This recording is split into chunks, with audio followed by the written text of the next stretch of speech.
저 8세션을 좌장을 맡게 된 웨스트민스터 신학대학원 대학교의 최은주 교수입니다. 8세션의 주제는 전부 그 뷰티와 관련된 내용인데요.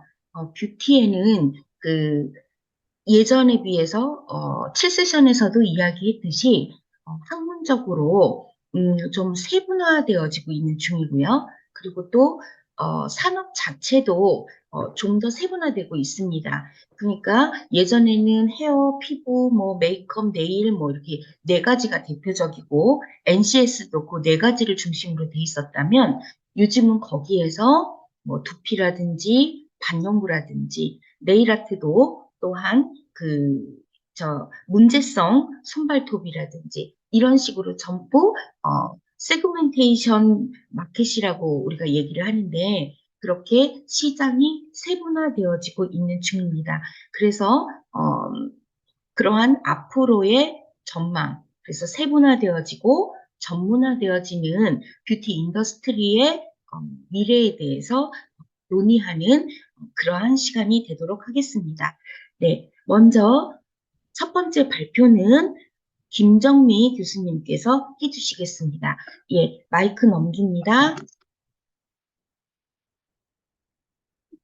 예, 김정미 교수님께서 공유하시고 해주십시오.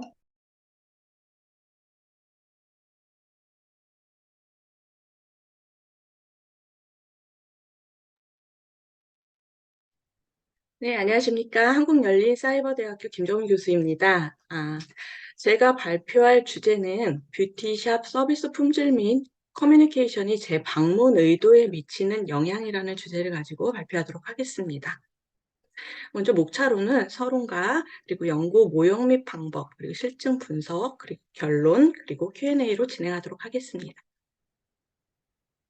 먼저 연구의 배경입니다. 서비스 산업은 해마다 증가 추세에 있죠. 그리고 그 경쟁이 날로 치열해지고 있는데 우리가 뷰티 산업 시장은 거의 소규모로 이루어지고 있기 때문에 이 소규모 어, 미용실이나 뷰티샵들이 프랜차이즈 뷰티샵이나 대규모 시장과 맞서서 고전을 면치 못하고 있는 현 실정입니다. 코비드 이후에 폐업 인구가 너무 많아졌고요. 그것으로 인해서 뷰티샵들이 지금 좀 적폐 위기에 있는 그런 산업 현장도 많이 볼 수가 있습니다.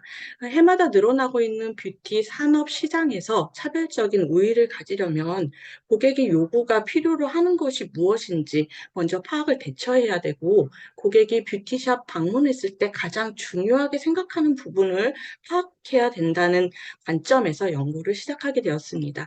그리고 경쟁이 치열해지는 뷰티 산업 환경에 따라서 고객 만족 경영을 위한 서비스 품질 및 고객과의 소통의 가장 중요한 커뮤니케이션이나 응대의 중요성을 인식하고 사업 경쟁력 강화에 힘써야 된다는 것이 이 연구의 목적입니다. 연구는 정량 조사를 진행을 했고요. 자료 수집은 온라인 서베이로 진행을 했습니다. 전국에 500명을 대상으로 조사를 했고 분석 방법은 SPSS 23.0 그리고 에이모스 23.0으로 진행을 했습니다. 먼저 이론적 고찰을 살펴보도록 하겠습니다. 먼저 서비스 품질이라고 하는 것은 서비스 업체가 고객에게 믿음을 주고 정확하게 서비스를 제공하는 정도를 나타내는 것으로 가빈이나 그 외 여러 학자들이 서비스 품질에 대한 정의를 내렸습니다. 서비스 품질의 특성 및 척도는 그로노스 2차원 모형, 그리고 서브컬, 그리고 서브컬프, 갭 이론 등 여러 가지가 있는데요. 제가 실시한 이 서비스 품질의 특성이나 척도를 서브컬에 의거해서 많이 도움을 받았고요.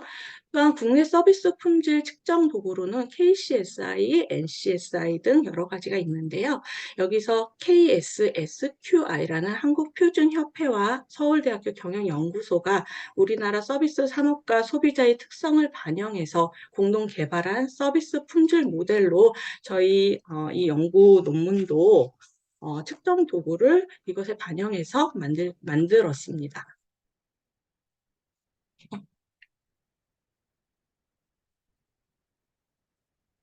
죄송합니다. 화면 공유가 꺼졌네요.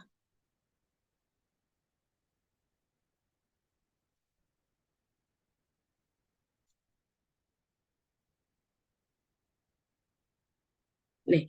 두 번째로 커뮤니케이션입니다. 커뮤니케이션은 의사소통이라고 번역되는 커뮤니케이션이라고 하는데 보통 커뮤니스에서 유래를 했습니다.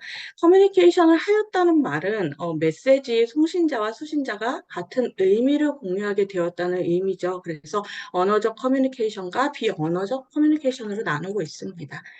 세 번째로 고객 응대의 정의는 판매원이 직접 고객과 대면해서 제품을 구매하도록 권유하는 커뮤니케이션 활동이고요. 네 번째로 고객 만족이라고 하는 것은 고객의 니즈와 기대에 부응해서 그 결과로서 상품의 재구매가 이루어지고 고객의 신뢰감이 연속되는 상태입니다. 그래서 CS라고 합니다.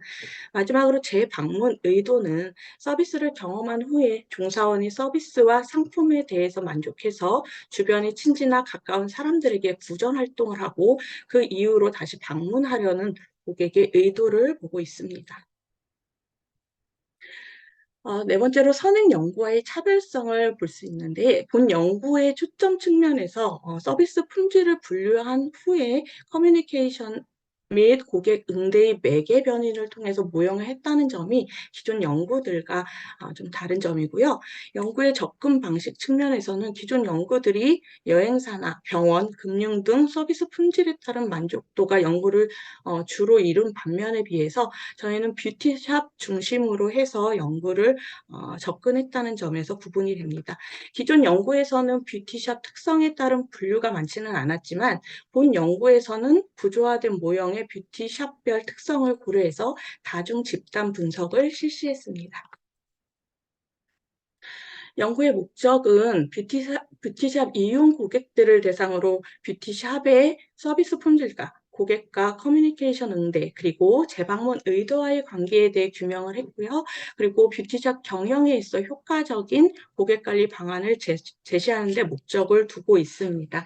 그래서 본 연구는 크게 6가지 연구 목적에 의해 진행됐는데요. 첫 번째로 주 이용 뷰티샵별 서비스 품질 요인의 차이가 있는가, 그리고 두 번째로 뷰티샵별 커뮤니케이션 및 응대 요인의 차이가 있는가. 세 번째로 주 이용 뷰티샵별 재방문 의도의 요인의 차이가 있는가. 네 번째로 뷰티샵 서비스 품질이 재방문 의도 요인에 영향을 미치는가. 그리고 다섯 번째로 서비스 품질 요인이 커뮤니케이션 응대 요인에 영향을 미치는가. 또 마지막으로 커뮤니케이션 응대가 재방문 의도 요인에 영향을 미치는가 하는 것을 파악하였습니다. 연구 모형은 이런 방식으로 진행이 됐고요. 자세하게 살펴보면 먼저 서비스 품질을 독립 변수로 넣었고 거기에 요인으로 전문성, 응답성, 공감성, 유형성, 신뢰성을 요인으로 놓고 하위 문항을 설정을 했습니다.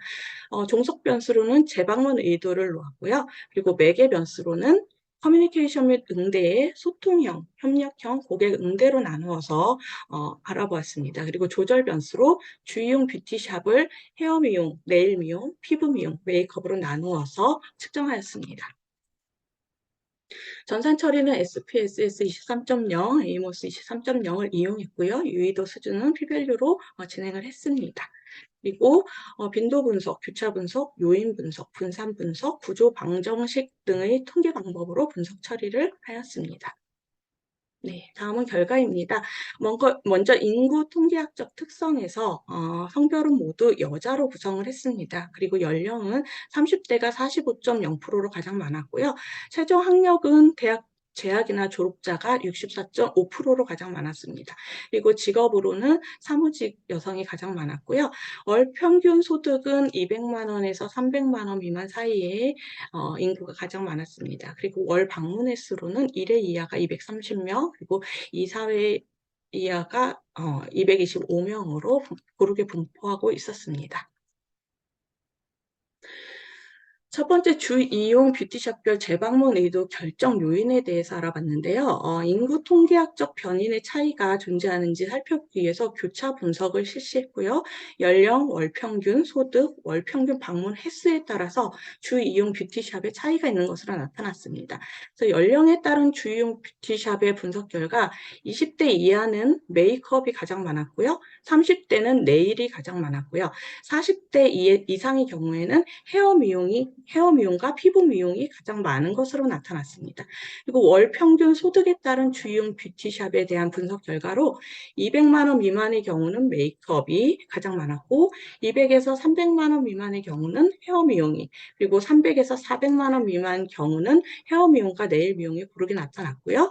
400만 원에서 500만 원 미만 의 인구에는 메이크업이 가장 많이 나타났고 500만 원에서 600만 원은 피부 미용이, 그리고 700만 원에서 800만 원 미만의 경우는 피부 미용과 헤어 미용의 순으로 나타났습니다. 그리고 800만 원 이상의 경우에는 네일과 피부의 순으로 나타났습니다. 월 방문 횟수에 따른 주의용 뷰티샵에 대한 분석 결과 1회 이하의 경우에 헤어 미용이 가장 많았고요. 2회에서 4회의 경우는 피부 미용, 그리고 네일 미용으로 나타났고 5회 이상의 경우는 메이크업, 피부 미용 순으로 나타났습니다. 월 방문 횟수에 따른 주 이용 뷰티샵이 통계적으로 이렇게 차이가 나타나는 것을 볼 수가 있었습니다. 네, 두 번째로 인구 통계학적 변인에 따른 서비스 품질의 차이가 존재하는지 살펴본 결과 연령에 따라 5개 요인에 대한 차이 분석 결과 통계적으로 응답성, 공감성, 유형성, 신뢰성 요인에 유의미하였습니다. 월 평균 소득에 따라서 5개 요인에 대한 차이 분석 결과로는 통계적으로 전문성, 응답성, 유형성 요인에 유의미하였고요. 주의용 뷰티샵에 따라서 5개 요인에 대한 차이 분석 결과로는 유의 수준 0.001 이하에서 통계적으로 공감성 요인이 가장 유의미하였습니다. 그래서 피부 미용, 네일 미용의 공감성이 메이크업보다 높은 것으로 분석되었습니다. 월 평균 방문 횟수에 따라서 5개 요인에 대한 차이 분석 결과 공감성, 신뢰성 요인이 유의미하였고요. 공감성 요인의 평균은 각 1회 이하, 2.956이고요. 2회에서 4회는 3.148로 나타났습니다. 그래서 공감성과 신뢰성 요인이 방문 횟수에 가장 큰 영향을 준다라는 결과를 얻었습니다. 세 번째로 인구 통계학적 변인에 따른 커뮤니케이션 응대의 차이가 존재하는지 살펴본 결과 월 평균 소득은 0.05에서 유의미하였고요. 주의용 뷰티샵에 따라 커뮤니케이션 응대 요인에 대한 차이 분석 결과 유의 수준이 통계적으로 유의미하였습니다. 그리고 헤어 미용, 피부 미용, 네일 미용의 커뮤니케이션 응대가 메이크업보다 높은 것으로 분석되었습니다. 네 번째로 주 이용 뷰티샵에 따라 재방문 의도 요인에 대한 차이 분석 결과 유의 수준 0.01하에서 통계적으로 유의미하게 나타났고요. 네일 미용의 재방문 의도가 메이크업보다 높은 것으로 분석되었습니다. 다섯 번째로 에이모스를 이용한 서비스 품질 요인이 전반적으로 재방문 의도에 영향을 미치는 정도를 살펴본 결과 신뢰성 항목이 가장 큰 영향을 미쳤었고요.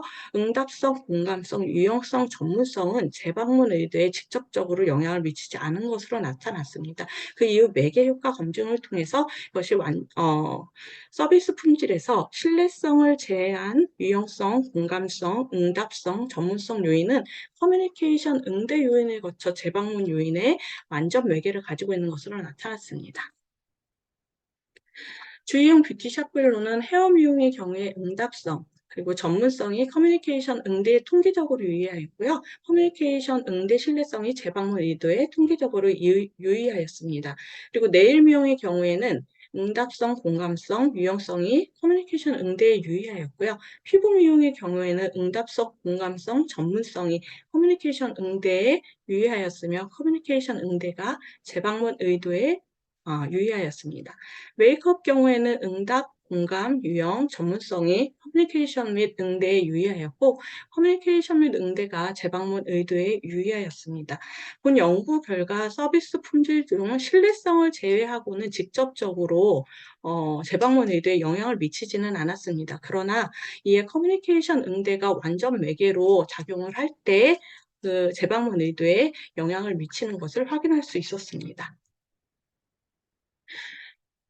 10번째로 가설 검정 요약을 살펴보도록 하겠습니다. 첫 번째, 우리 가설은 주 이용 뷰티샵별 서비스 품질 요인의 차이가 있는가였습니다. 연구 목적에서는 주 이용 뷰티샵에 따라 공감성이 통계적으로 차이가 있는 것으로 나타났고요.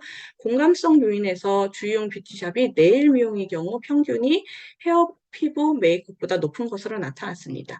두 번째로 주 이용 뷰티샵별 커뮤니케이션 및 응대 요인의 차이가 있는가라는 연구 목적에서 커뮤니케이션 및 응대에 통계적으로 차이가 있는 것으로 나타났습니다. 커뮤니케이션 및 응대 요인에서 주 이용 뷰티샵이 네일 미용의 경우 평균이 헤어, 피부, 메이크업보다 높은 것으로 나타남에 따라서 네일 미용이 타 뷰티샵에 비하면 커뮤니케이션 및 응대가 높은 것을 알 수가 있었습니다. 세 번째로 주 이용 뷰티샵별 재방문 요인의 차이가 있는가라는 연구 목적에서 재방문 의도에 통계적으로 차이가 있는 것으로 나타났는데요. 재방문 의도 요인에서 주 이용 뷰티샵이 네일 미용의 경우 평균이 헤어, 피부, 메이크업보다 높은 것으로 나타났습니다.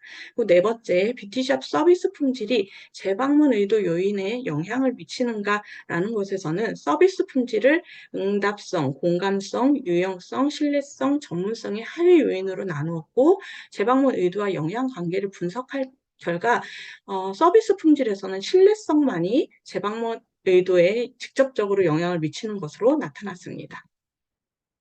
다섯 번째, 서비스 품질 요인이 커뮤니케이션 응대 요인에 영향을 미치는가라는 연구에서는 신뢰성 이외의 다른 4개 요인은 재방문 의도와 직접적으로 관련이 없는 것으로 나타나서 이에 완전 매개가 있을 것으로 판단되어 매개 효과를 검증을 했습니다.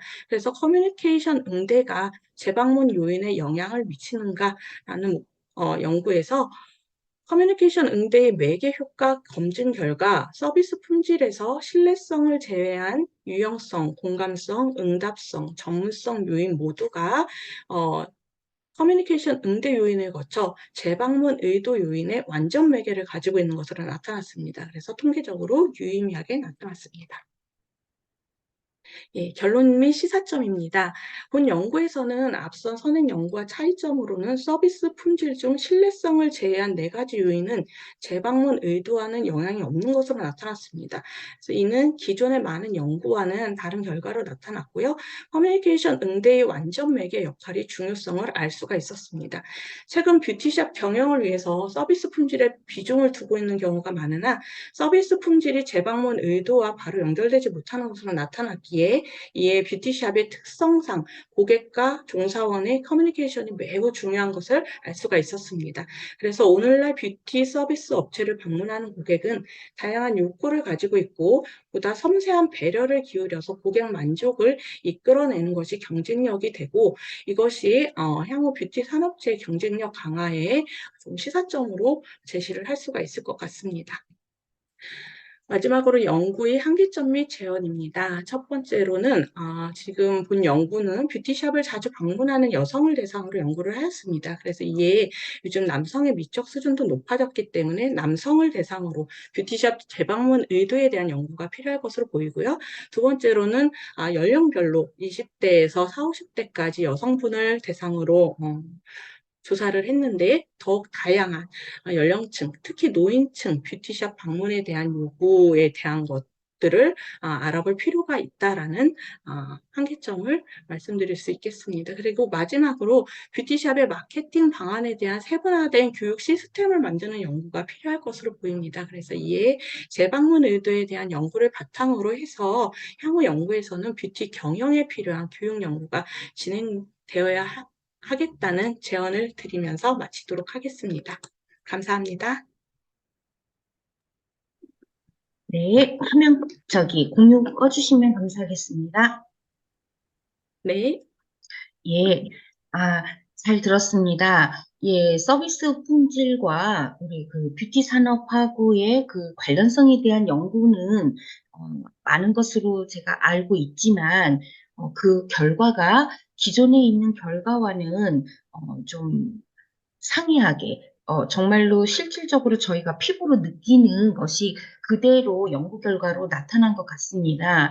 이게 그 사람들과 직접 접촉하고 있는 그런 직업이다 보니까 확실히 커뮤니케이션이라는 부분이 아주 중요하고, 그러면 서비스 품질 자체가 직접적인 영향이 아니라 이런 커뮤니케이션 응대가 완전 매개라면 저희들이 앞으로 교육 커리큘럼을 만들 때나 또는 재교육을 할 때에도 그러한 부분을 염두에 두고 재교육도 실시해야 되지 않나라는 생각을 잠깐 해보게 되었습니다.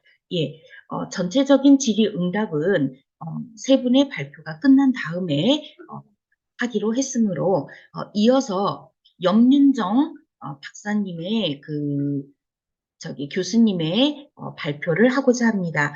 염윤정 교수님, 예, 안녕하십니까? 안녕하세요. 네, 이어서 글로벌 사이버 학교의 대학교의 염윤정 교수님의 발표를 하겠습니다. 먼저 본인 소개하시고 예, 시작해 주십시오. 네, 안녕하십니까. 글로벌 사이버대학교 교수 염윤정입니다. 반갑습니다. 오늘 제가 발표할 논문의 제목은 중장년층을 대상으로 이너뷰티 화장품의 다중매체 광고 속성과 구매 성향이 재구매 행동 및 구전 의도에 미치는 영향에 대해서 발표하겠습니다. 구성은 서론, 연구 설계, 연구 결과, 논의 및 결론으로 발표하겠습니다. 예, 화면이 안 넘어가는 것 같은데요. 네. 그 전체 보기로 해서 화면을 넘기셔야 보이지 않을까 싶은데요. 예, 예, 넘어가네요. 네. 네, 되셨나요? 네. 네.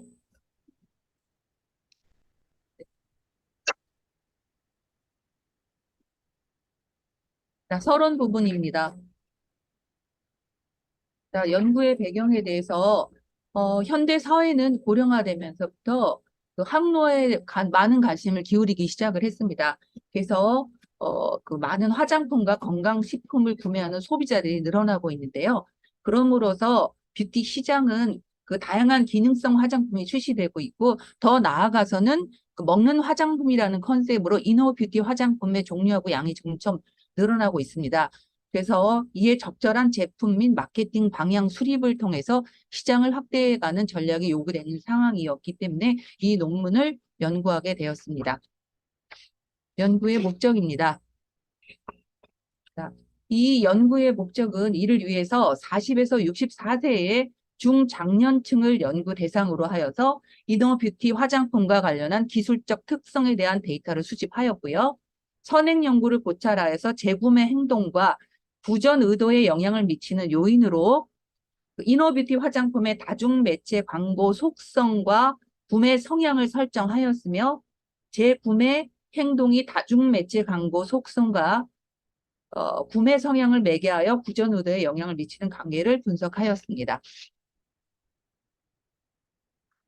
연구 문제에 있어서는 주요 변수의 차이가 어떠한지, 기술적 특성의 차이가 어떠한지, 그다음에 재구매 행동과 구매 성향은 어떤 영향을 미치는가, 또한 구매 성향과 구전 의도의 관계에서 재구매 행동의 매개 효과, 그다음에 다중매체 광고 속성과 구전 의도의 관계에서 재구매 행동의 매개 효과는 어떠한지에 대해서 알아보았습니다.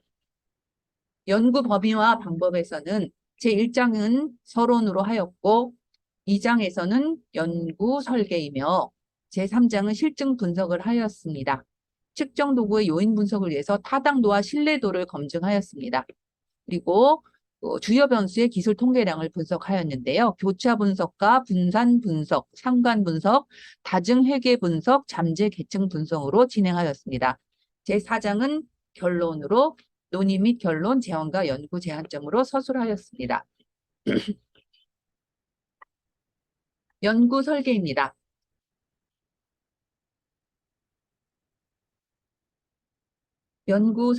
표본 수집은 그 다중매체 광고 속성과 구매 성향을 각각 독립 변수로 설정하였고요. 구전 의도를 종속 변수로 설정하였습니다.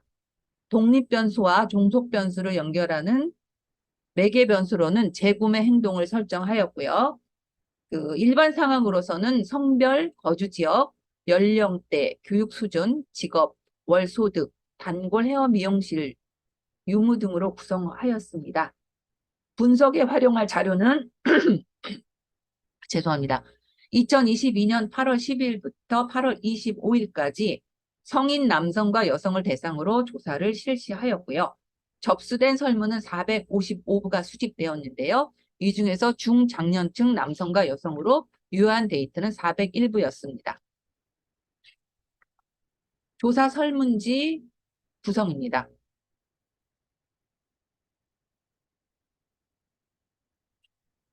연구 결과입니다.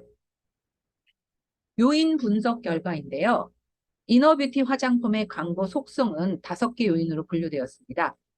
5개 요인은 정보성과 그다음에 신뢰성, 감정성, 상호작용성, 유용성으로 구성되었습니다. 구매 성향은 71.426%의 요인 설명력을 보였는데요. 브랜드 지향형, 효능성 지향형, 실용성 지향형, 안정성 지향형으로 구성되었습니다. 재구매 행동은 81.576%의 요인으로 설명을 보였는데요. 구전 의도는 78.342%로 요인 설명력을 보였습니다. 신뢰도에 대한 결과입니다. 모든 변수들의 알파 값이 0.6 이상으로 나타나서 신뢰도가 양호하였음을 확인하였습니다. 이너뷰티 화장품 관련 특성을 그래프로 표시하였습니다.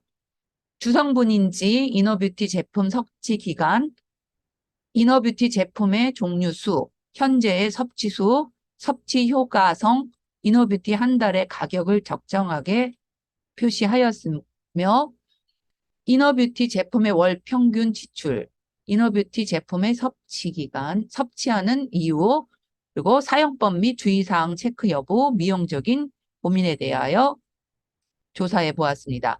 그리고 이너뷰티 관심의 정도, 전문가 상담 희망 정도, 이너뷰티 제품 자가진단 어플리케이션의 이용의 희망, 그리고 이너뷰티 교육을 희망하는가, 이너뷰티 교육 희망의 내용 등에 대해서 정리하였습니다. 일반적 변수의 차이입니다. 자, 저희 성별에 따라서 변수의 차이를 알아봤는데요. 성별에 따른 주요 변수의 차이로는 모든 결과에서 남자의 평균이 여자의 평균보다 높은 것으로 나타났습니다. 또한 결혼 여부에 따른 주요 변수의 차이로는 모두 미혼의 평균이 기혼의 평균보다 높은 것으로 나타났습니다. 자, 일반적 특성에 따른 기술적 특성의 차이입니다. 그 성별에 따른 것은 주성분 인지에 대해서는 남자에 비해서 여성이 잘 알고 있었습니다. 그리고 그 비율이 높아서 여성일 때는 주성분 인지 수준이 굉장히 높아졌고요. 또한 이너뷰티 화장품을 사용하는 종류 또한 여성일 경우가 더 다양한 종류를 사용하고 있는 것으로 확인되었습니다. 그리고 이너뷰티 화장품 사용 이유도 유의하였는데요. 남성 같은 경우는 그 미용적인 고민이 그 유사하게 그 갱년기 여성하고 같이 나타났고요. 남성들은 모공과 피지, 트러블의 피부 관련 고민과 또한 모발, 대머리인 경우들, 그 다음에 두피 관련 고민이 남성에게서 높게 나타났습니다. 교육 참여에 있어서 알아봤는데요. 교육 참여는 남성인 경우에는 짧은 기간의 교육 과정을 원하였고 여성들은 장기적인 교육이나 또한 이것이 직업적으로 발전시킬 수 있는 자격증을 소지할 수 있는 과정 등에 대한 선호도가 존재하는 것으로 확인되었습니다. 연령에 따른 기술적 특성의 차이를 조사해봤는데요. 연령에 따라서는 교차 분석을 실시하였습니다. 분석 결과를 보게 되면 전문가와의 상담 희망 정도가 연령과 유의한 차이를 보였는데요. 낮은 연령대일수록 전문가와의 상담을 더 희망했고, 고령보다는 중년인 분들이 전문가의 상담 욕구가 더 강한 것으로 확인되었습니다. 매개 효과 분석은 상간 분석 결과를 바탕으로 매개 효과를 분석하였습니다. 매개 효과 분석에 대한 도표입니다. 매개 효과 분석에 대한 결과는 결론에서 논의하겠습니다. 잠재계층에 대한 분석을 하였는데요. 본 연구는 성별, 연령, 결혼 여부, 학력, 월 평균 수입, 거주 지역 등의 인구학적 특성을 중심으로 공통적 특성을 지닌 집단들을 유형화하고자 했습니다. 주요 변수 점수의 차이를 확인했는데요. 이 이너뷰티 화장품에 관해서는 인구학적 특성에 따른 맞춤형 전략 및 차별화된 시사점을 찾아보고자 하였습니다. 잠재계층 모형입니다. 참조하시기 바랍니다. 집단 유형화에 대한 모형 적합도 그래프입니다.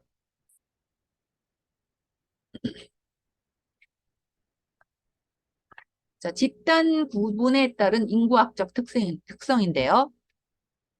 자, 인구학적 특성을 보게 되면은 1집단은 중년 남성이면서 학년 및 소득 등의 사회 경제적 지위 수준이 중간 정도 수준으로 확인되었습니다. 2집단을 보게 되면 중년 여성이면서 사회 경제적 수준, 그러니까 학력이나 소득을 보게 되겠죠. 이것이 낮은 것으로 나타났습니다. 세 번째 집단은 고령 남성이면서 사회 경제적 수준이 고수준인 것으로 나타났습니다. 마지막으로 네 번째 집단은 중년 여성이면서 사회 경제적 수준이 높은 것으로 확인되었습니다.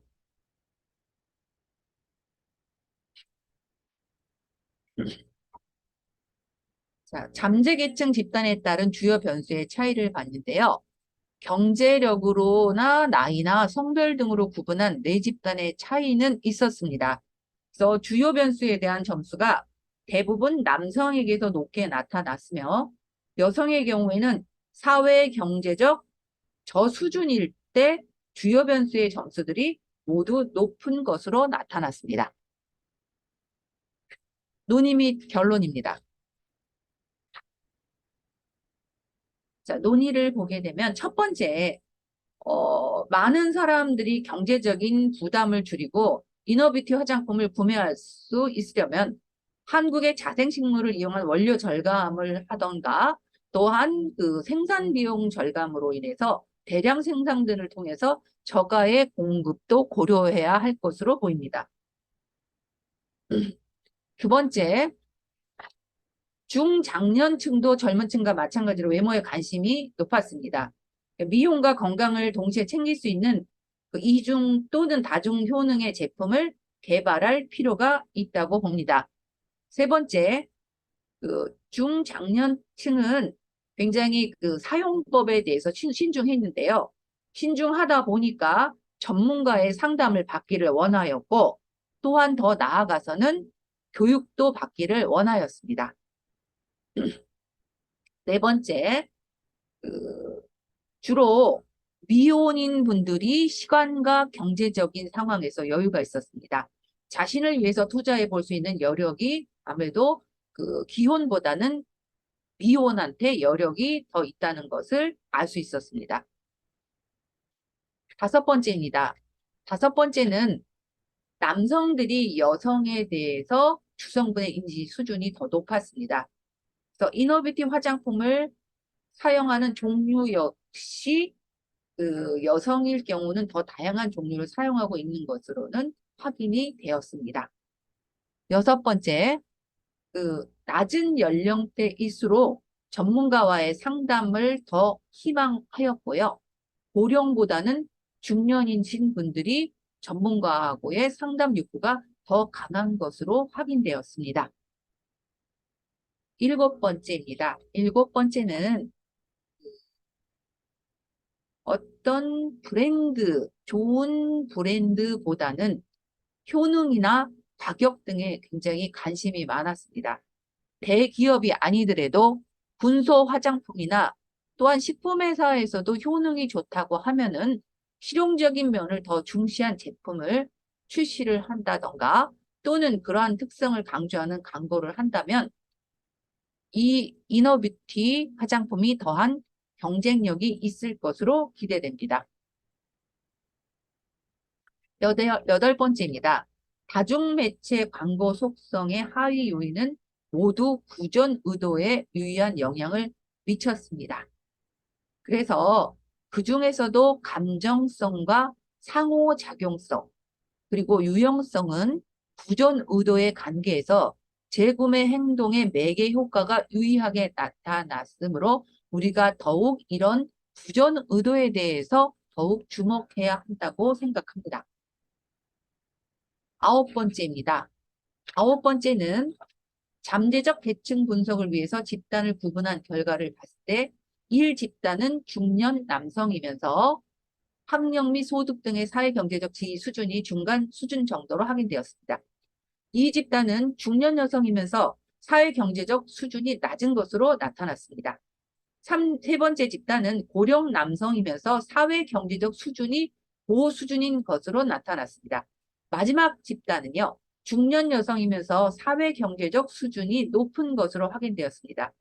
성별로 비교해보면 주요 변수에 대한 점수가 대부분 남성한테서 높게 나타납니다. 그래서 예전에 모든 것이 여성 중심이던 것들이 요즘은 남성들이 더욱더 관심을 갖게 된다고 보고 있습니다.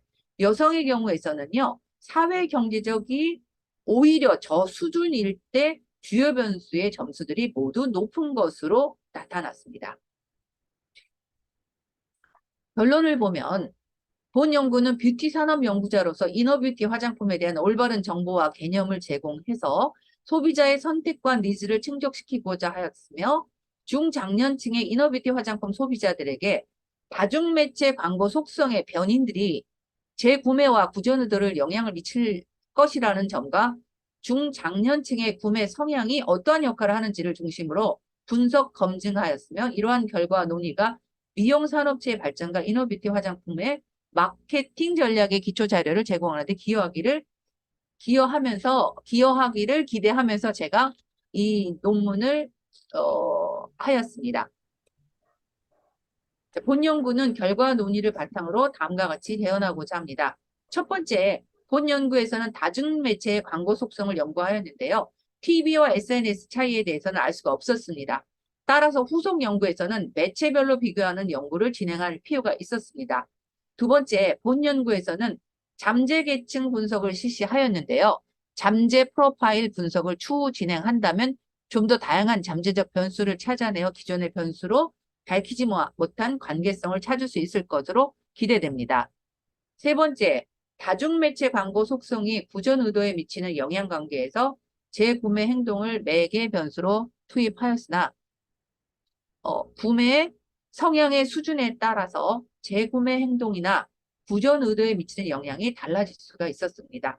이에 구매 성향을 조절 변수로 투입하는 연구를 제안하고자 합니다. 또한 연령 성별을 조절 변수로 연구할 것을 제안합니다. 자, 이렇게 해서 저의 발표를 마치고자 합니다. 감사합니다. 네, 발표 잘 들었습니다.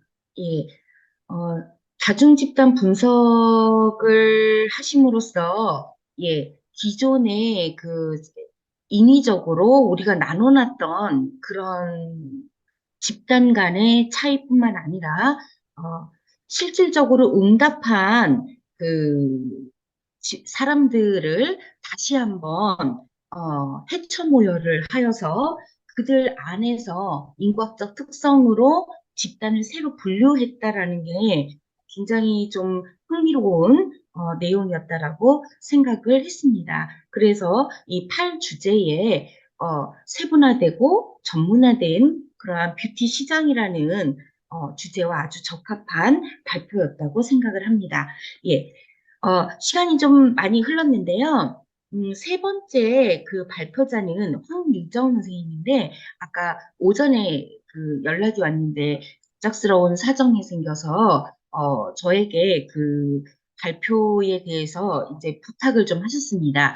그래서 제가 그 PPT를 받아서 좀 보고, 그리고 여러분들한테 간단하게, 어차피 좀 8세션에서 좀 길어졌어요. 예, 이전 쉬는 시간이 너무 짧았기 때문에, 그래서 제가 간단히 그 황유정 선생님의 그 논문을 연구 발표를 제가 대신하고 이어서 질의응답으로 넘어가도록 하겠습니다.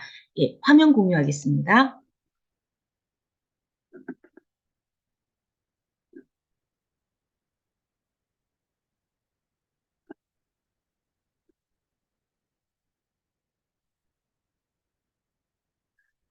보이시면 저기 김정미 박사님 오케이 표시 한번 해주세요. 지금 화면 보이면. 네, 감사합니다.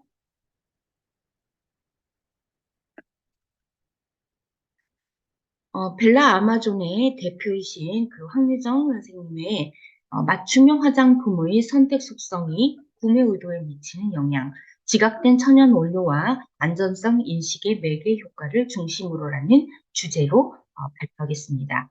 네, 전체 구성은 이렇게 되어 있고요. 연구의 배경은 산업이 발달하면서 개인 소비 욕구를 충족시킬 수 있는 그러한 브랜드와 제품을 선택하는 가치 소비의 트렌드가 점차 중요시되고 있는데요. 그 중에서 화장품 업계에서는 소비자의 경향을 반영하여 개인 맞춤형 제품을 출시하는 등 시장 변화에 대응하고 있습니다. 그래서 몇 년 전에 맞춤형 화장품이라는 것을 주제로 해서 국가 자격증 시험도 마련이 되었고, 이어서 미용계에서도 맞춤형 화장품에 관련된 연구가 점차 늘어나고 있습니다. 맞춤형 화장품이란 개인의 피부 상태에 따라 피부 진단과 상담을 통해 고객에게 적합한 내용물을 혼합, 소분하는 제품을 말합니다. 즉, 소비자의 니즈에 따른 욕구를 충족시켜 줄 수 있으면서 만족도를 높여주는 제품이라 할 수 있습니다. 이러한 맞춤형 화장품이 늘어나면서 동시에 그 안에 들어가는 원료에 대한 니즈도 늘어났습니다. 왜냐하면은 화학적인 제품이 사람들에 따라서는 알러지나 아토피 등의 피부 질환을 일으킬 수도 있기 때문에 천연, 올가닉, 자연주의 등의 키워드가 화두로 등장하면서 맞춤형 화장품 앤드 천연이라는 키워드가 주요 관심사로 분석이 되고 있습니다. 이에 따라 연구 문제를 맞춤형 화장품의 선택 속성과 구매 의도, 또 그 사이에서 천연 원료에 대한 소비자의 지각된 천연 원료에 대한 인식이 어떤 역할을 하는지, 그리고 또한 안전성, 아까도 말했듯이 어떤 아토피라든지 부작용이 있을 수 있기 때문에 소비자들의 안전성 인식이 또한 매개 역할을 하는지, 그러므로 인해서 맞춤형 화장품이 좀 더 시장에서 활발하게 성장하고, 또한 구매 의도에 많은 영향을 미치기 위해서는 단순한 선택 속성뿐만이 아니라 천연 원료에 대한 인식이나 안전성에 대한 인식이 중요한 역할을 하는지에 대해서 알아본 연구입니다. 맞춤형 화장품의 정의는 아까도 말씀드렸듯이 제조 또는 수입된 화장품의 내용물에 다른 화장품의 내용물이나 또한 원료를 추가하여 혼합하고, 또는 제조 또는 수입된 화장품의 내용을 소분하는 화장품을 말합니다. 여기에 단순 소분한 제품은 제외하도록 되어 있습니다. 맞춤형 화장품의 선택 속성으로는 맞춤형 화장품에 대한 인식과 또한 맞춤형 화장품에 대한 신뢰도, 그리고 이것을 구매하려는 구매 의도는 소비자가 구매 결정을 하기 위한 본인의 의지 표현입니다. 그래서 맞춤형 화장품을 구매하겠는가에 대한 그 의도를 알아보도록 하였습니다. 예. 성분에 대한 안전성이 예전하고는 달리 그 네거티브 시스템으로 전환된 상태입니다.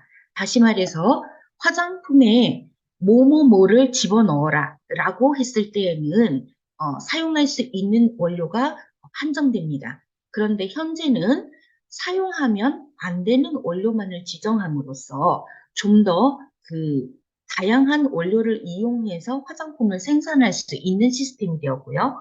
또한 안전 관리를 위해서 절대로 그 위해 요소가 되는 것은 사용하지 못하도록 위해 요소 노출 시에 유해 영향과 발생 확률을 과학적으로 예측하여 유통 화장품 안전 관리에 사용하고 있는 중입니다. 이러한 성분에 대한 안전성 인식과 또한 천연 화장품 원료에 대한 인식을 함께 찾아보았습니다. 독립 변수는 선택 속성으로 맞춤형 화장품의 인식과 신뢰도였으며 종속 변수는 구매 의도이고 매개 변수는 지각된 천연 원료와 안전성 인식이었습니다. 이에 대한 표본 수집을 하였습니다. 화장품 구매 경험이 있는 20대에서 60대의 남녀를 대상으로 306명의 자료를 분석하였습니다. 일반적 특성은 그 여자들이 많이 있었고요. 그러나 남성들도 20% 정도 차지했기 때문에 남녀의 차이도 함께 분석하였습니다. 연령대는 40대와 50대의 응답이 많았고 대졸의 응답이 많았습니다. 그리고 직업적으로는 자영업과 전문직, 그리고 사무직, 주부 등의 응답이 많았고 월 평균 소득은 200만 원에서 400만 원 정도 사이에 사람들이 연구 대상으로 함께 하였습니다. 중간에 그 내용은 지나가고 결과 부분에서 한 번 더 말씀드리도록 하겠습니다. 맞춤형 화장품 인식 여부에서 첫 번째 이미지로는 자신의 피부 타입에 따라 만들어진 화장품이란 답변이 68.6%나 차지했습니다. 그래서 맞춤형 화장품에 대한 인식이 많이 증가하였음을 알 수 있었고요. 적당한 가격을 5에서 10만 원 정도로 이야기했기 때문에 산업에 종사하는 사람들은 이러한 가격대를 염두에 두고 계획을 하는 것이 좋을 것 같습니다. 그리고 연령대는 모든 연령대가 천연 원료에 대한 관심이 아주 많았고요. 그 중에서도 30대는 기능성 원료에 대한 관심이 많았습니다. 40대 이상은 천연 원료에 대한 관심이 더 높았죠. 이를 통해서 젊은 사람들은 천연 원료나 안전성보다는 효과 면에 더 관심을 갖는다는 걸 알 수 있었습니다. 20에서 50대의 사람들은 자기 피부 상태를 중요시 여겼고요. 60대 이상은 주름이나 미백 등의 기능적 효과에 관심을 갖고 구매를 하였습니다. 유형적으로는 기초 화장품이 57.6%를 차지하였고 그 외에 기초 세트 전체를 사용하고 싶다는 답변도 많았습니다. 연령에 대한 정보 습득 경로는 큰 차이는 없었습니다. 남성이 여성보다도 안전성에 대한 평균 값이 더 높았고요. 그 다음에 일반인들에게 맞춤형 화장품에 대한 인식을 시킬 필요가 있다는 것도 나왔습니다. 그리고 맞춤형 화장품 선택 속성 중에서 인식도와 신뢰도는 구매 의도에 유의한 정의 효과를 보였습니다. 다시 말해서 인식을 잘하고 또한 신뢰했을 경우에는 구매 의도가 높아진다고 할 수 있습니다. 또한 천연 원료의 사용을 강조한다면 소비자들이 맞춤형 화장품을 구매하는데 긍정적 영향을 미칠 수 있을 것으로 기대됩니다. 또한 맞춤형 화장품의 천연 원료 사용뿐만 아니라 기존 화장품 성분으로 인한 알러지나 피부 트러블로부터 안전하다라는 인식을 심어주는 것이 매우 중요하다는 것을 알 수 있었습니다. 그리고 조제 관리사에 대한 신뢰가 맞춤형 화장품을 선택하는 데 긍정적 영향을 미치므로 해당 성분에 대한 내용을 충분히 숙지할 수 있는 심층적인 교육이 필요하다고 할 수 있습니다. 본 연구에서는 문제점으로 실무에 대한 지식이 전혀 없는 것으로 인하여 자격증 취득을 하고도 활용하지 못하는 조제 관리사들이 많으므로 조제 관리사 자격증을 취득한 사람을 대상으로 한 실무교육 진행과 또한 자격증 시험 내용에서는 실기 시험에 대한 도입도 필요하다라는 것. 그리고 응시 기준을 업계 종사자나 관련 학과 전공자로 축소하는 것에 대한 제언을 해보았습니다. 연령별 한계점이라든지 또는 DIY가 많은데요. 이런 DIY하고의 개념을 혼동하여 응답하였을 수 있는 가능성이 존재하므로 DIY하고의 비교 연구를 제언해 봅니다. 그리고 또한 실질적으로 맞춤형 화장품을 이용한 고객들만을 대상으로 한 그러한 연구도 필요하다라고 제언을 해보았습니다. 네, 이렇게 전체 발표를 마치도록 하겠습니다. 네, 감사합니다. 예, 세 분의 세분화되고 전문화된 뷰티 산업의 미래에 대한 또는 전망에 대한 주제를 가지고 발표를 들었습니다. 다음은 자유롭게 저희가 라운드 테이블에서의 토임으로 원하는 알고 싶은 주제에 대한 그 질문을 좀 해주시면 예, 질문을 듣도록 하겠습니다. 예, 누구 있으시면 좀 손들어 주십시오.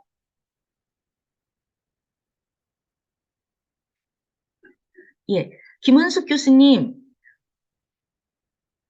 예, 질문을 하셔도 좋고 전체적인 소감이나 평을 해주셔도 좋겠습니다.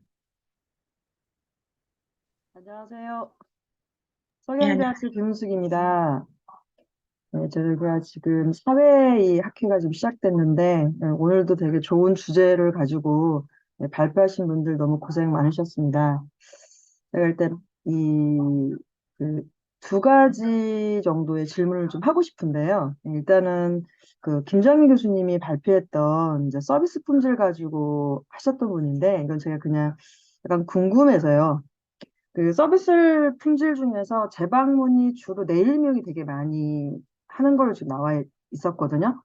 그럼 재방문이 왜 되게 높을까요? 저는 그게 좀 궁금해가지고 혹시 뭐 개인의 연구하다가 지금 네 과목 그 네일이나 피부나 헤어나 이제 뭐 메이크업 이렇게 있었는데 재방문율이 가장 높았던 게 네일밍이다 그랬는데 이건 제가 좀 궁금하더라고요. 그래서 왜 그쪽이 높았는지 그거에 대해서 조금 궁금해서 질의를 합니다.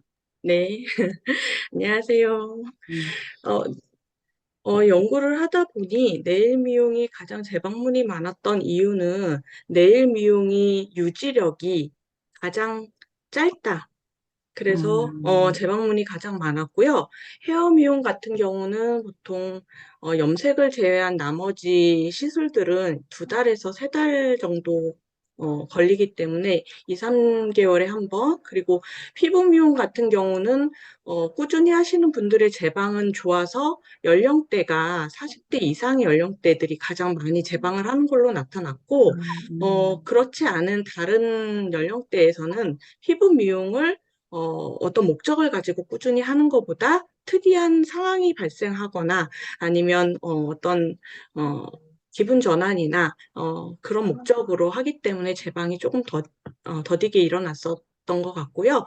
메이크업 같은 경우는 제방이 일어날 상황이 거의 없는 것으로 이렇게 많이 나타났습니다. 왜냐하면 필요에 의해서 메이크업을 하는, 그러니까 메이크업을 많이 하는 20, 30대 여성들이 메이크업을 많이 하는 걸로 나타나긴 했는데 그것은 이제 특별한 날에 의해서 결혼식이나 아이돌이나 이런 특이한 날에 의해서 메이크업을 하는 걸로 나타났고, 대신 특이하게 나타난 거는 좀 비용적으로 수입이 많으신 분들이 메이크업을 하는 걸로 나타났습니다. 그래서 그분들은 사회적으로 메이크업을 꼭 해야 되는 그런 이유가 있는 직책에 있지 않았을까, 이런 연구 결과를 통해서 그걸 볼 수가 있었습니다.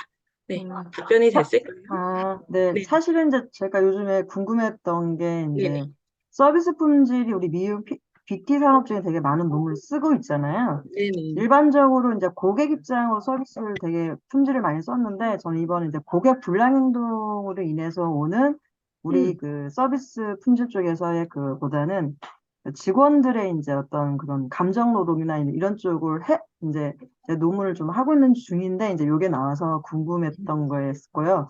또 하나는 조금 제가 이제 이게 약간 좀 시간이 좀 지난 것 같긴 해요. 이 어떤 연구가 제가 보니까 요즘에는 이제 이 나노 시대라 그래가지고 그 서비스 품질을 인덱스처럼 관계를 내서 이제 또 조사를 하더라고요, 보니까. 그래서 우리 쪽으로 조금 더 확장한다 그러면 사실은 지금 뭐 평균 실종이라는 단어를 많이 쓰잖아요. 그만큼 이제 학령도 줄어들고 그리고 또 하나는 이제 어떤 체리 슈머라든지 뭐 그다음에 디맨드 전략이나 뭐 이런 상품들이 많이 나오다 보니까 그냥 이제 우리 지금 이 학회를 듣고 계신 분들도 이제 뷰티 산업이 워낙 큰 건 시장은 알고 있지만 지금 트렌드가 되게 빨리 움직이고 있잖아요. 그래서 서비스 품질 쪽도 그렇고 그다음에 그러니까 내부 고객이나 외부 고객들의 그런 부분도 좀 저희가 이렇게 더 확장성을 가지고 연구를 좀 할 필요가 좀 있다고 좀 생각을 해요. 그래서 저도 이번에 이제 4개의 전공을 브랜드 해가지고 지금 어느 파트가 감정 노동을 가장 많이 하는지 실제적으로 우리는 고객들과 서비스 접점이 굉장히 가깝잖아요. 그러다 보니까 이 직원들의 이직률도 높고 그왜 높은지에 대해서 그 감정 노동이 어느 부분에서 많이 오는지 뭐 이런 것도 되게 궁금해서 보고 있는데 그런 참에 이제 오늘 김정인 교수님이 발표했던 내용이 좀 브랜딩이 돼서 저는 좀 질의를 한번 했습니다. 그다음에 두 번째는 우리 저기 염윤정 교수님 거 하나 좀 질의해도 되나요? 네, 얘기해 주시면, 예, 제가 또,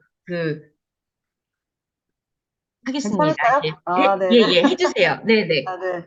아니, 사실은 이 잠재 계층 분석이 되게 재밌는 전 분석이라고 생각하거든요. 왜냐면 기존에 우리가 요인 분석을 할 때 뭐 탐색이라든지 확인적 분석을 했는데 이거는 이제 집단을 나눠가지고 아까 말한 나노 틈색을 분석한 거잖아요. 실제적으로.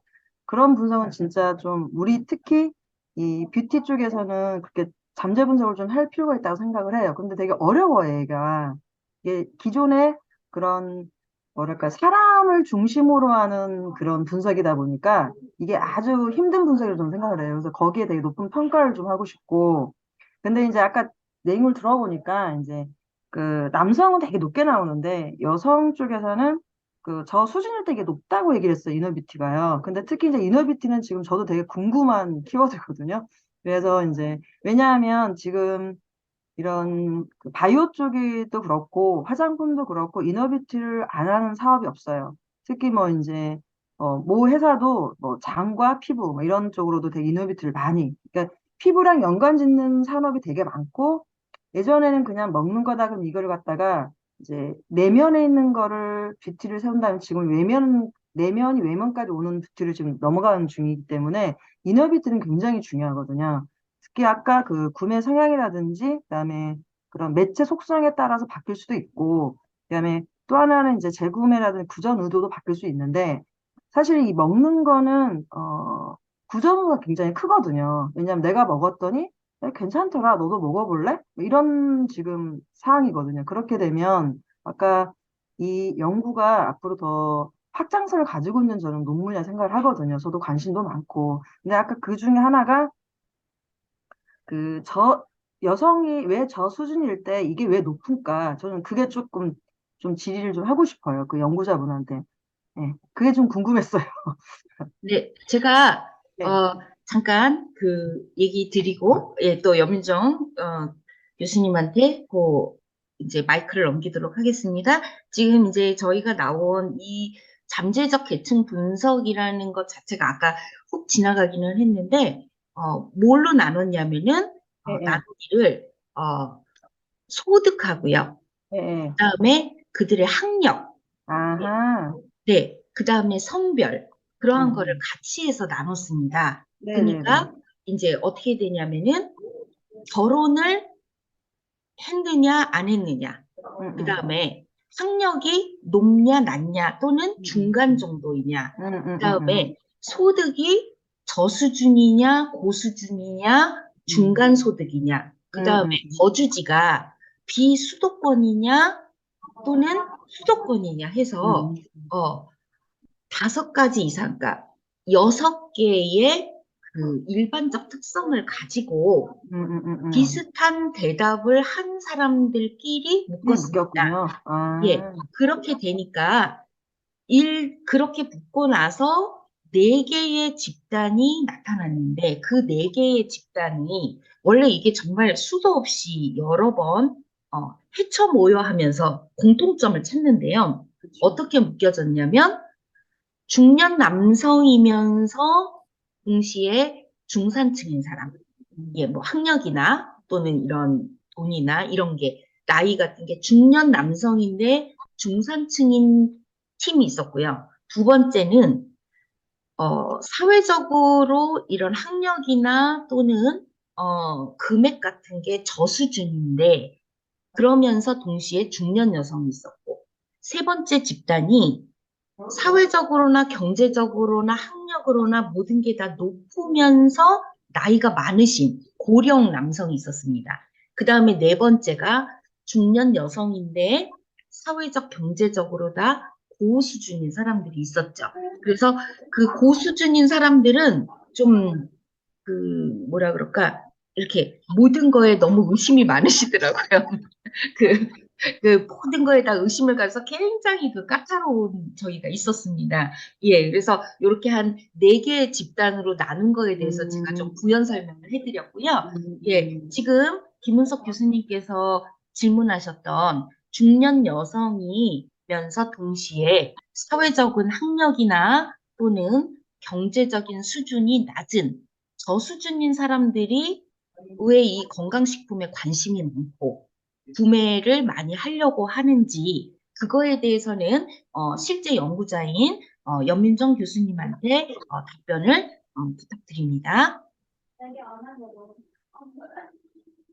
음소거 해제.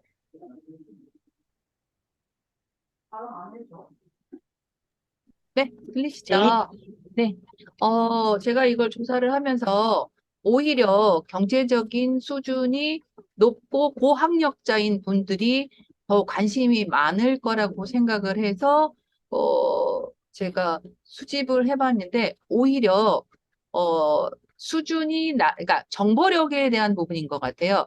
지금들 모든 사람들이 정보에 대해서 너무 빠르다 보니까 과잉이라고 할까요?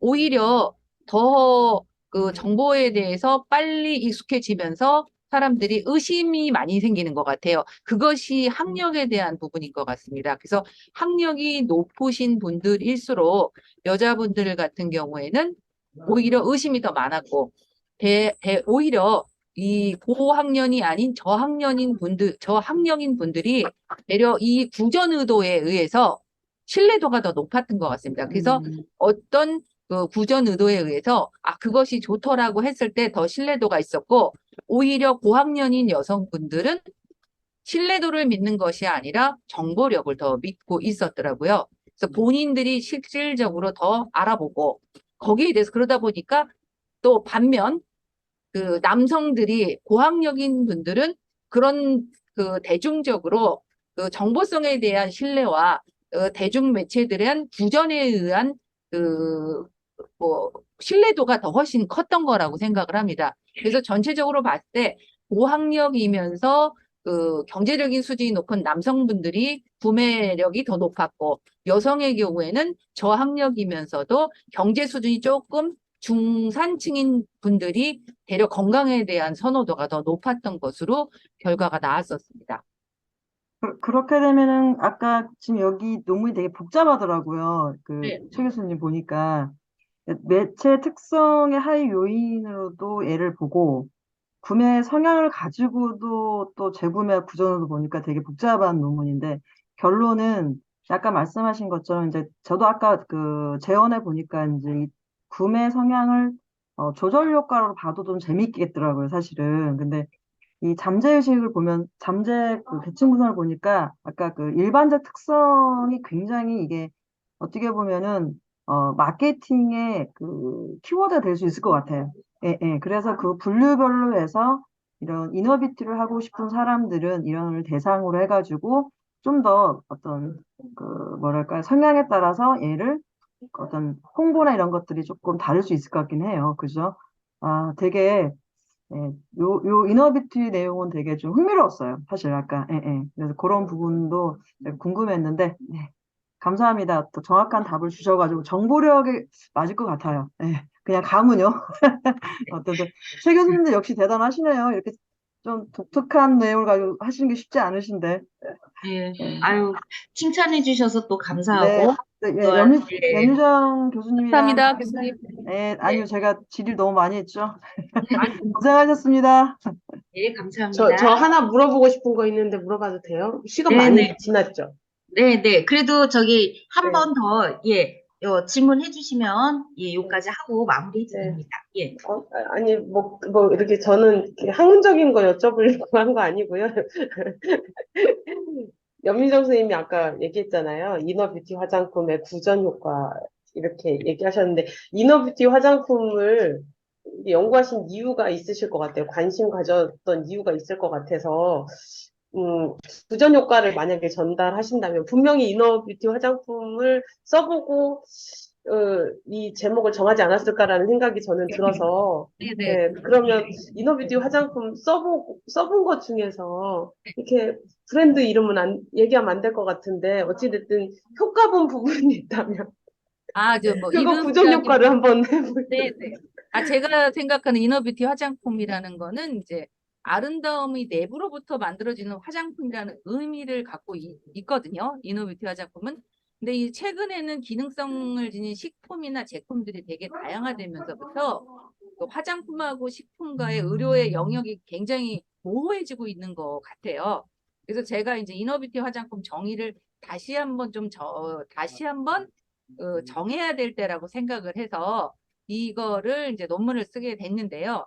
결국은 이 아름다움이라는 게 외적인 것만이 아니고 내적인 부분이 필요하거든요. 그래서 제가 관심을 갖게 된 게 피부를 떠나서 모발, 여성의 점막의 건강, 그러니까 질내 환경이겠죠. 그리고 체지방 개선 등의 범위를 다 포함하면서 저는 이너뷰티라고 생각을 합니다. 그래서 제가 이렇게 관심을 갖게 되면서 제조한 건강 보조 식품이나 건강 기능 식품, 좁은 의미에서 이너뷰티 건강 기능 식품을 모두 포함하는 것인데 그 중에서 제가 먹게 된 거는 콜라겐. 그래서 액상 타입의 콜라겐을 섭취를 하고 그다음에 글루타치온을 제가 먹어봄으로써 제가 피부 쪽에 외형적인 부분에서 30년 동안 외형적인 부분은 관리를 하다가 이거는 외형적으로 발라서만 되는 것이 아니라 운동도 굉장히 중요하지만 이 먹어서 활용되는 요즘은 뭐 점막을 흡수를 시켜야지만이 효능이 있다고 하는데 가장 효과를 봤던 거는 콜라겐 플러스 글루타치온을 섭취했을 때 가장 탄력과 미백 효과가 뛰어났었던 것으로 얼마나 복용하셨어요? 제가 한 3개월 복용하고 나니까 피부에 탄력이 생기면서 그다음에 얼굴에서 광채가 나면서 거기에다가 그 고주파의 그러니까 어쩔 수 없이 다음 연구는 이너뷰티 화장품 복용 효과 혹시 실험군 필요하시면 이제 여기 계신 교수님들을 실험군으로 해서 피부 측정 꼭 제가 이렇게 항상 이것만 하는 게 아니라 꼭 체력으로 같이 섭취를 함으로써 아이 때문에 그랬던 것 같아요, 교수님. 어렸을 때는 못 느꼈던 저기, 건데 조성구 교수님, 그 음소거 좀 해주셔야 될 것 같아요. 저희 예. 진해림, 예, 예. 진해림 안 돼 있어서 소리 나는 것 같아요. 네, 그래서 중년이 넘어가면서부터 제가 느껴지는 거는 아무리 뭐를 좋은 걸 발라도 느껴지지 않고 아니면 의료의 은우님의 그 도움을 받을 수밖에 없었는데 그것도 한계가 있다라는 게 제가 느껴지면서 아마 저희 이제 오늘 참여하신 교수님 이하 여러분들도 남자도 마찬가지라고 생각합니다. 요즘 굉장히 많은 남자분들이 콜라겐을 필수로 드시고 계시더라고요. 그래서 나가서 보니까 젊어 보이는데 너 뭐를 했니? 그랬더니 콜라겐 먹고 있다라는 말씀 많이 하신대요. 그래서 제가 이제 아까 교수님이 무엇을 먹고 있느냐 아니면 무엇을 추천할 것이냐 할 때 필수로 콜라겐과 글루타치온과 비타민 C를 복용하시게 되면은 노화의 예방이 되지 않을까라고 하는데 교수님 조금 도움이 되실까요? 네. 네, 감사합니다. 얼굴을 뵙고 네. 싶습니다. 아주 그 훈훈하고 좋은 이야기로 마감이 지어지는 것 같습니다. 저 또한 그 주변에 이 이너뷰티에 관심이 많아서 사람들이 복용하는 걸 물어봤는데요.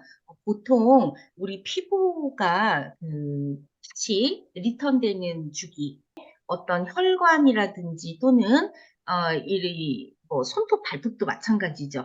그런 어떤 주기를 생각을 했을 때 아까 얘기했듯이 적어도 3개월 정도 꾸준히 복용을 하면 그 효과가 있는 것 같습니다. 주로 젤 네일을 많이 하고 나면은 손톱이 굉장히 얇아지잖아요. 근데 비오틴을 섭취하신 분이 그 비오틴을 한 3달 정도 먹고 나니까 정말 손톱이 갈라지지 않고 찢어지지 않는다고 합니다. 그래서 우리가 생각보다 바르는 것뿐만이 아니라 이런 먹는 이너뷰티 그리고 또 이너뷰티가 건강식품 쪽에서 지금 활발하게 이야기를 하고는 있지만 저희가 더욱더 우리 뷰티 연구 영역으로 들어와야 되지 않을까 싶고 어떻게 김은숙 교수님께서 다음에는 뷰티 섭취 그 연구를 꼭 좀 해주시기 바랍니다. 네, 그다음에 교수님 네. 꼭 액상 복용이 좋다고 하고요. 1000ml 이상이어야 된다고 합니다. 그리고 거기에 네. 밀크 시슬이 들어가지 않는 제품을 찾아서 드셔야 된다고 합니다. 예, 감사합니다. 이렇게 해서 저희 8세션 약간 시간은 지났는데요. 예, 정말로 그 많은 토론도 있었고, 또 함께 참여해주신 분들께 감사드립니다. 이 이후에는 또 점심 시간이 있고, 그 다음에 다시 9세션, 10세션이 이어지는데요. 예, 우리 그 뷰티만이 아니라 또 타 학문에도 정말로 좋은 내용들이 있고, 그리고 그러한 것과 뷰티가 함께 융합이 되기 위해서는 저희가 또 다른 세션에서도 열심히 또 함께 참여하고 들면 더 학회도 발전하고 저희 뷰티 문화의 뷰티 학문도 발전할 것 같습니다. 예, 질의응답에 함께 참여해주신 교수님 김은숙 또 최정순 교수님께 감사드리고 또 오늘 이런 자리를 마련해 주신 또 조성고 회장님 또 이지영 교수님께도 감사드립니다. 예, 그리고 세 분 저기 발표자님 수고하셨습니다. 이렇게 해서 8세션을 마치도록 하겠습니다. 감사합니다.